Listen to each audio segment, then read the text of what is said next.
Good afternoon, everybody, and welcome back to Ground School with Sudarshan. And today we're going to be reviewing the second part of our internal combustion piston-controlled engines. In the first part, we reviewed the construction of engines, and in this part, we'll be reviewing the four-stroke cycle. Cool. So, what's the four-stroke cycle? Well, as you can imagine, there are four parts to it, right? So, today we'll be reviewing that. So you can see that I've got some nice diagrams up here for us today, rather than last time, in which I did a crudely drawn painting kind of thing. Kind of caveman style, if you ask me. So anyway, let's go on to number one. Ta-da! So number one is called the induction stroke. Okay. It cannot. Let me just put it in a different color here. So let's use blue, because you can see that something's going in, which is blue. So we'll use the induction stroke. It's also sometimes called the intake stroke. And what happens in the induction or intake stroke? Let me just put intake there. Okay, what happens in the induction or intake stroke is that, as you can imagine, the fuel gas mixture goes in through the intake valve. And how this actually happens is that there's a vacuum created by the piston. Remember last time when we reviewed the actual parts of the aircraft, the piston moves downwards. You can see the piston is down here in our bottom dead center. Sorry, in our bottom dead center, and over here too, bottom dead center. And it moves down there, and it creates a vacuum. So a good analogy is, if you can imagine donating blood, if you've ever donated blood before, is when a doctor actually puts an injection inside you, and then they pull up, and that's what they do when they're trying to draw blood.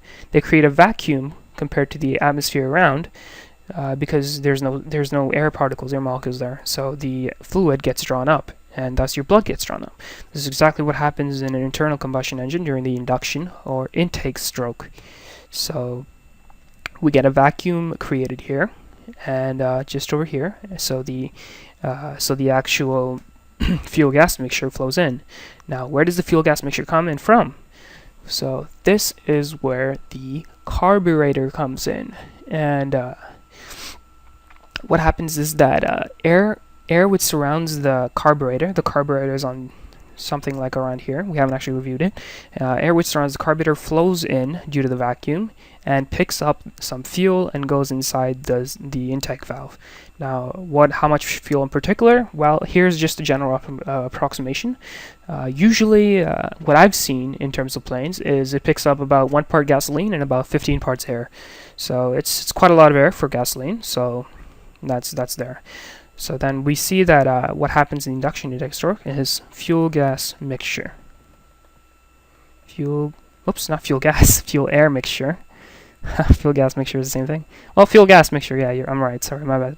Fuel gas mixture, and that gas is air. Fuel gas mixture through intake valve, so we know that part. Okay, so now that we got our fuel gas mixture in, what do? Well, we have our little power stroke here. Okay, so that's what it's called. Sorry, not the power stroke. Before the power stroke, what happens is there's a compression stroke. Okay? Compression stroke.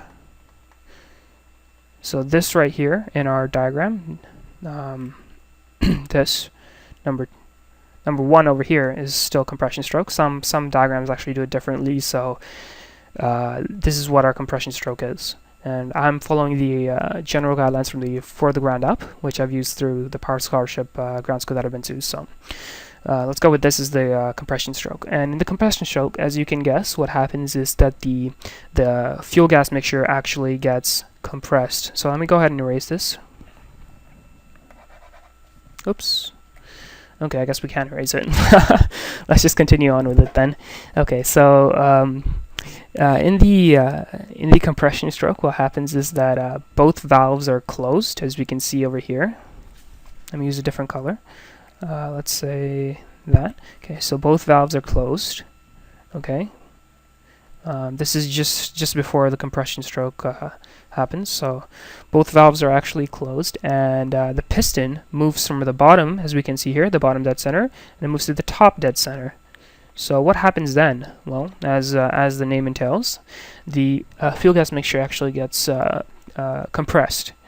Now, if you guys actually want a general ratio that most engines actually have, it's about 7 to 1. So the volume of air before the compression and the volume of air after the compression is about 7, or even I'd venture out and say 8 to 1. Okay, so that's the compression stroke. What happens? Well, it compresses the, let's just abbreviate it to FG mixture. Okay, FG mix. Okay, so now we have our fuel gas mixture. Now we have it compressed so that we can release the most energy possible. That's the reason there's the compression stroke. As most energy possible, as quick as possible, right? So then what happens? Then we get our long-awaited combustion, right? So we get that high burst of energy. So that's what's called the, can you guess it? Well, no, it's actually not combustion stroke. It's actually the power stroke. Okay?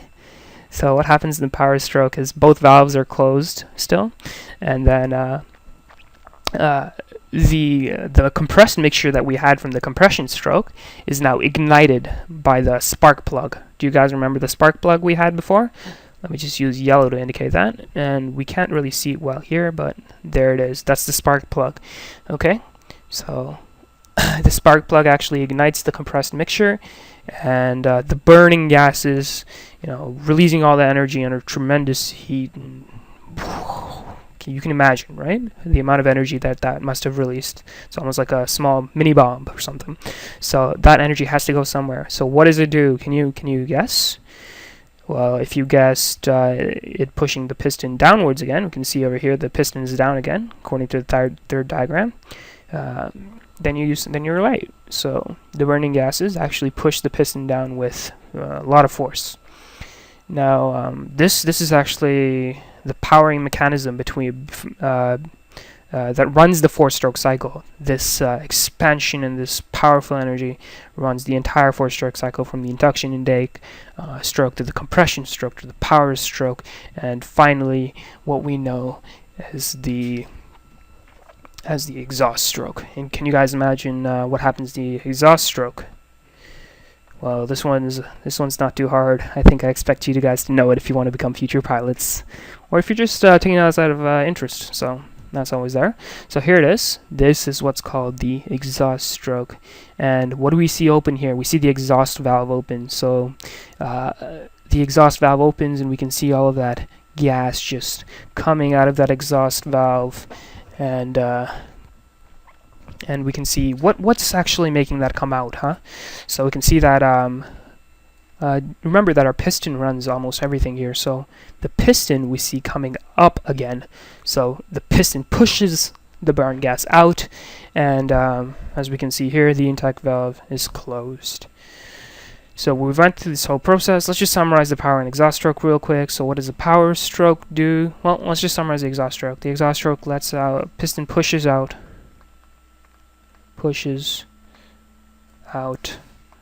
BG, or another abbreviation. We use a lot of abbreviations in the military, so just get used to it. Piston pushes out the burn gases, and in the power stroke, the burn gases / energy pushes piston down, right?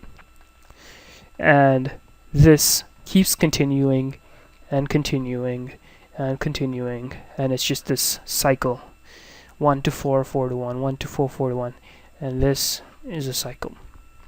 This is what runs the actual engine. Now, if you guys want an approximation, I have this little fact here for you guys to check out. This actually happens hundreds of times. Imagine that, hundreds of times. This whole four-stroke cycle. So that's almost 400 of times per minute on an operational aircraft engine. So there's that. So now we know about the construction of the engine in our previous video. I hope that link will be in the description down below.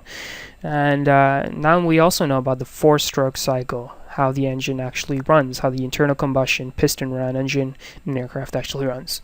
So next time we're going to go ahead and learn about the types of engines and the pros and cons. Make sure to comment, question, give me any suggestions if you have anything. You can even email me if you don't feel like actually putting it in the comments. So there's always that.